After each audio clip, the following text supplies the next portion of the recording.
And during the time I was there, I saw 3 A-bombs go off and 2 H-bombs. And the H-bomb, the second H-bomb was bigger than they thought it was going to be.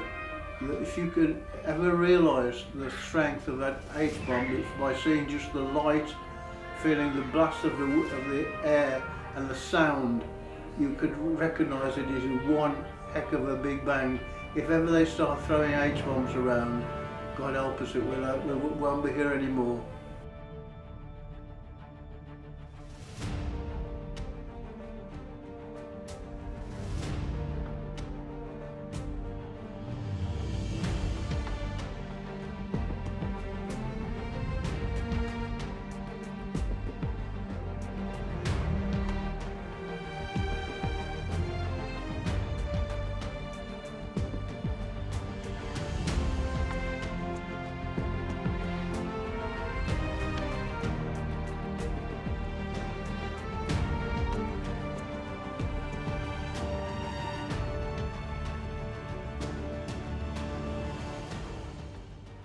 What was your early years like growing up? Pretty good, because I had a twin brother that we were triplets, and growing up was fantastic because we were a team of 2 people together, working together, you know. But he was different to me. When did you decide to join the forces? Well, I had to go as national service, but I decided to go on for the extra year so I could get a trade of shorthand typist, because I wanted to be a journalist. And they taught me how to touch type, but I could do shorthand when I went in. What made you become a nuclear test engineer? Well, I wasn't. It was part of the national service programme. Once I'd done my basic training, I was sent out to Christmas Island where they were dropping the H-bombs, or going to drop the H-bombs. And during the time I was there, I saw 3 A-bombs go off and 2 H-bombs. And the H-bomb, the second H-bomb, was bigger than they thought it was going to be. What was that experience like? I can say the word frightening, but I wasn't frightened at the time. I was a bit, you know, overawed about it, because the first one that they set off, we were in our normal clothes with shorts on and everything, and they didn't tell us it was going to go off, and they did it. That was the A-bomb.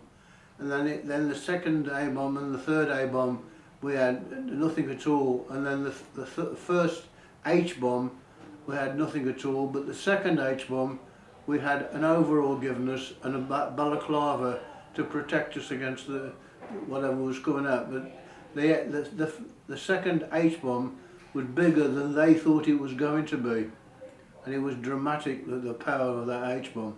What did it feel like? Well, it felt like, oh my God, this is the end of the world, because we got our back to the bomb, our hand over our eyes, we could see the flash, we could hear the bang, and we could feel the wave of air that was blowing very, very strongly against us. Had your hands over your eyes, but you could still see what was the light, the flash of the bomb, etc. You know. What was it like being sent to the South Pacific? Well, it was one of those things. Well, we don't know what's going to happen, but let's see. Let's take it as it comes, because we lived in tents.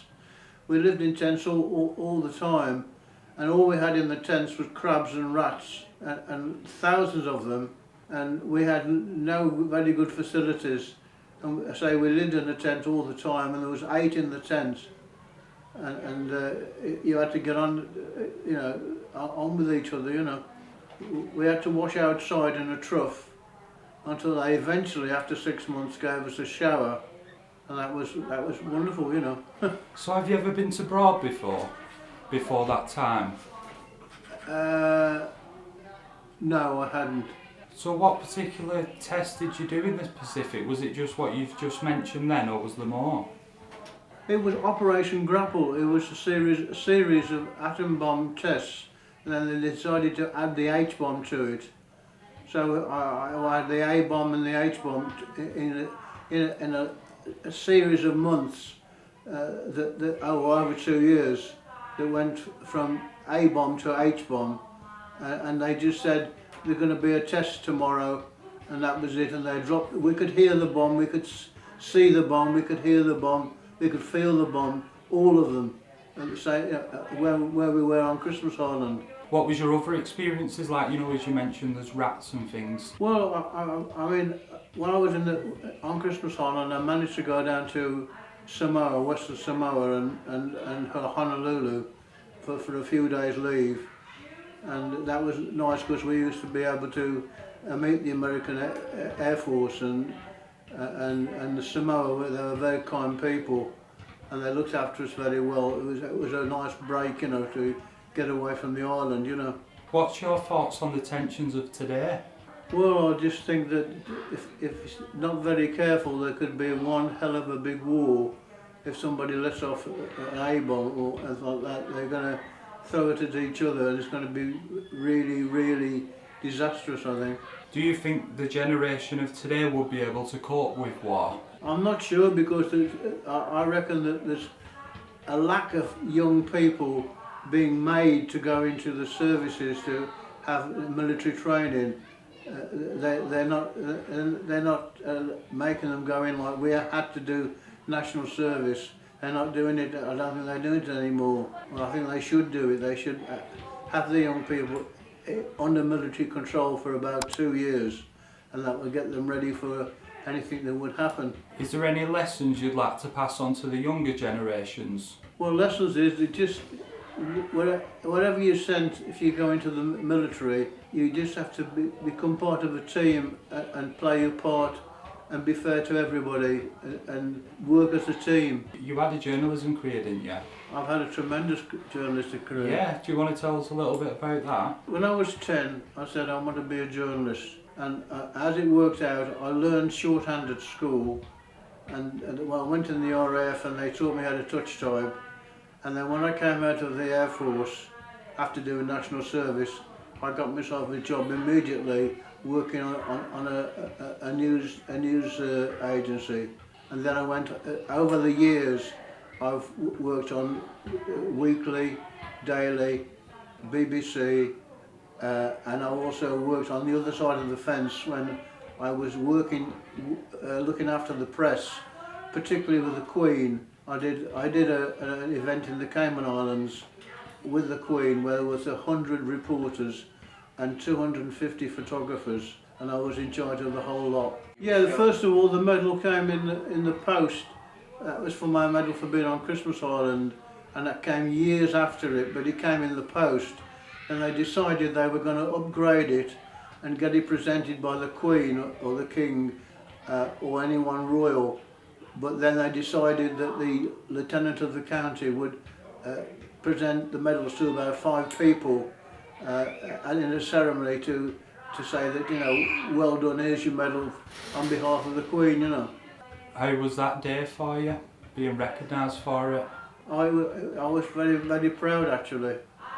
I was very proud to have that medal. Of course, it's a long time coming, but it did recognise that we were on Christmas Island dropping H-bombs, you know. What medal is it that they awarded you? It's on the medal itself. I've got here. It is the Christmas Island medal that's recognising that you were on Christmas Island dropping H-bombs. You know, Operation Grapple. It says. Yeah. Well, the thing that's really important to me in my journalistic career, I've done everything, but the most important thing that I treasure for the rest of my life is the time that I spent with the Queen, officially and unofficially, because I had many off-the-record conversations with the Queen, with me and the Queen on her own, and that's the thing I shall always treasure and will always remember. But I remember that I got there because of the good basic beginning I had to my career. It was a good teaching situation I had, and I learnt and I loved it, you know, and I just wanted to be a journalist. What was the Queen like? She was gorgeous. She could be very hard. If she had to tell somebody off or get not angry but upset about something, she let them know about it. And she was very honest, but she got a great sense of humour. She said things to me that I would never repeat to anybody, but I really loved being with her, and she made me very welcome, and she said, thank you for doing a good job, John, you know. Well, I still think very strongly that all the young people aged, 16, 17, 18, 19, 20 should serve some sort of military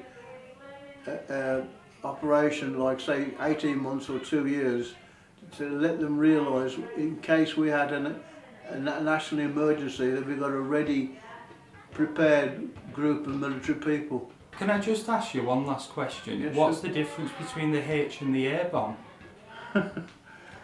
One is just a very small bang and one is a very big bang.